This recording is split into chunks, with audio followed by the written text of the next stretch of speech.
I can see why these platforms try to keep things at least somewhat kind of civil, because if you don't, it'll kill them.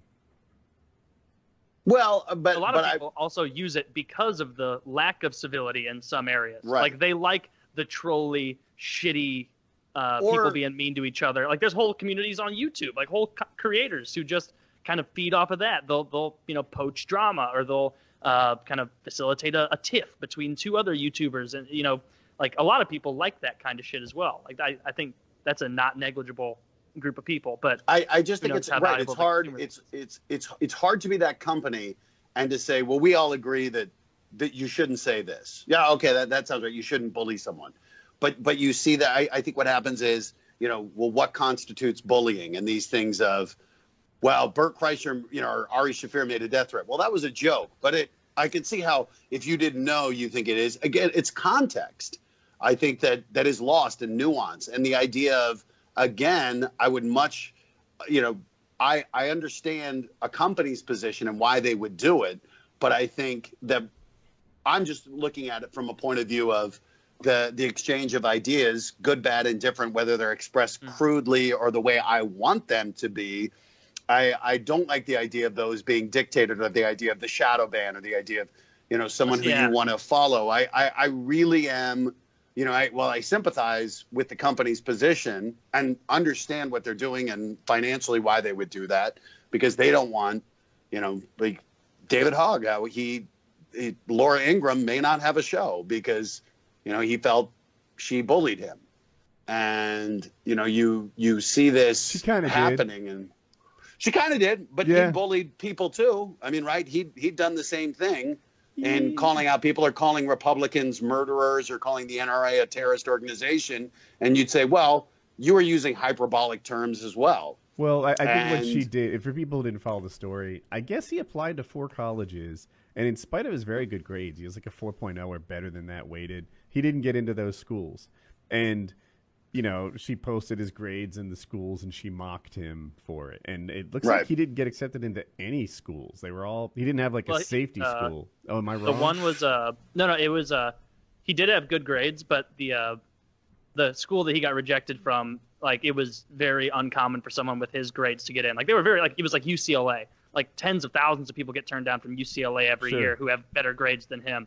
But, yeah, you can say that both of those things aren't ideal. Like, I'd prefer that Dana Lash, or not Dana Lash, whatever Laura the fuck Ingraham. her name is. Laura Laura Ingraham. Ingraham.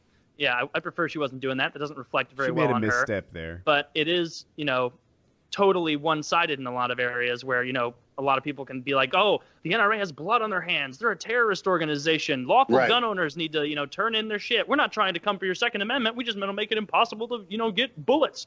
Like that kind of shit. And what's interesting about the Parkland thing is most of the people, like, who are sort of, not most, but some of the people leading it are kids, right? So attacking the messenger becomes politically incorrect. You'll have to attack the points, but people want to attack the messenger, and they're kind of bulletproof to that. Laura Ingraham may lose her show because she attacked the messenger. It's so structured. Yeah, bulletproof. I like that. Like it's so intentionally structured to use the kids as a shield that's what turns a lot of people off to it. Is that these are the future. We need to listen to their nuanced perspectives on gun violence. Like fuck the NRA, fucking murderers. That kind of nuanced discussion.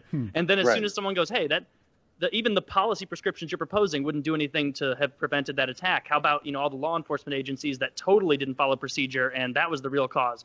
Oh, now you're bullying. Now you're bullying. No. Wait, hold on. That is a proper discussion that you're allowed to say, and people have said. I agree with you. It is. But I'm saying nobody's there are doing tons. that. Well, yes, there are. Okay, there are people doing that. Yeah. A lot. What people are getting in trouble for, though, is photoshopping pictures of them ripping up the Constitution, or attacking his position on clear backpacks, or whatever it is. They tried to rewrite history. I guess the girl with the shaved head had tutored this guy and tried Emma to help. Gonzalez. Yeah, and she had tutored him. He was having trouble in some class, and she was helpful towards him. She was in some group that tutored people who didn't do as well as her, and then afterwards she was like, I can't believe that I was put in a position to be next to someone with all these mental health issues.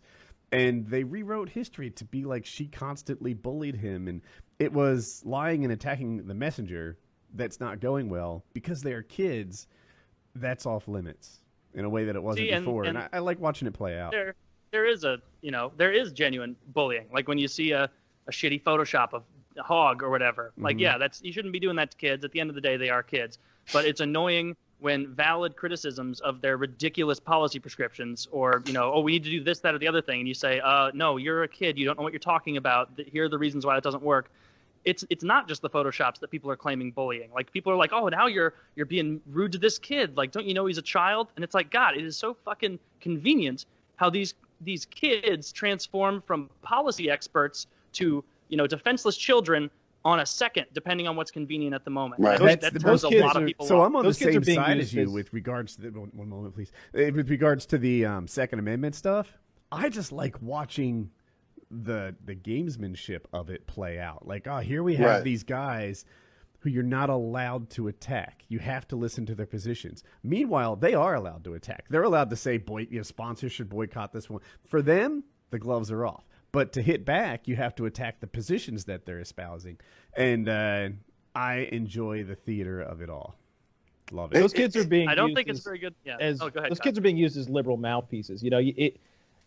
If you look at who's bussing those kids in for these protests, if you look at who's funding the whole thing, you'll see that they're being manipulated just like anyone else would be manipulated because they're effective, because it's effective to use them to push someone else's agenda entirely. One of my go ahead.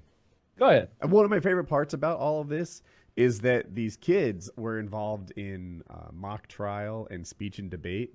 And it's the reason that they do so well on a mic. If you take a lot of 17-year-olds and put them on a mic, they sound like idiots. But these are practiced speakers. And, you can hate their position if you want. I don't like their position. But I do admire that you can put them on Bill Maher's show and they don't sound bad. You can put them on CNN. Like, they only sound okay because there's no pushback. Like Emma Gonzalez, the one with the shaved head, is much, much better at it. Like, of all of them, she is the best at presenting herself, I think. Like, of all the pro gun control ones. David Hogg, that guy, the only reason that he's not, critiqued more is because he's a kid. Like, he'll go on Brian Stelter or Jake Tapper's show and sit there and say, with a straight face, the NRA are a terrorist organization.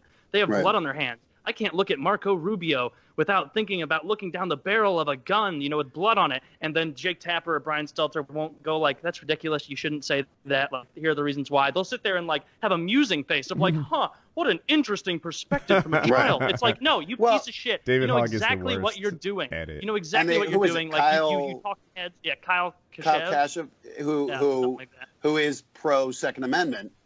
They don't present his position on the mainstream media as much, which I think is revealing to the agenda. And I do think it's interesting to imagine what it's going to be like for these kids as the spotlight fades and they return to life and they have to deal the fact of dealing with this unbelievable tragedy and that they're now getting so politically active. I can't imagine to be so high profile after such a traumatic event and to wonder what are the lasting consequences going to be for these kids. Are they all going to remain, high profile advocates, or will they try to go back? And because now whatever they do in life, whatever mistakes they make in college or whatever lessons or, missteps they might make will be amplified and dragged out. And I think that's really hard for these kids to have been placed in this position. And, I certainly can understand why they're so passionate about it.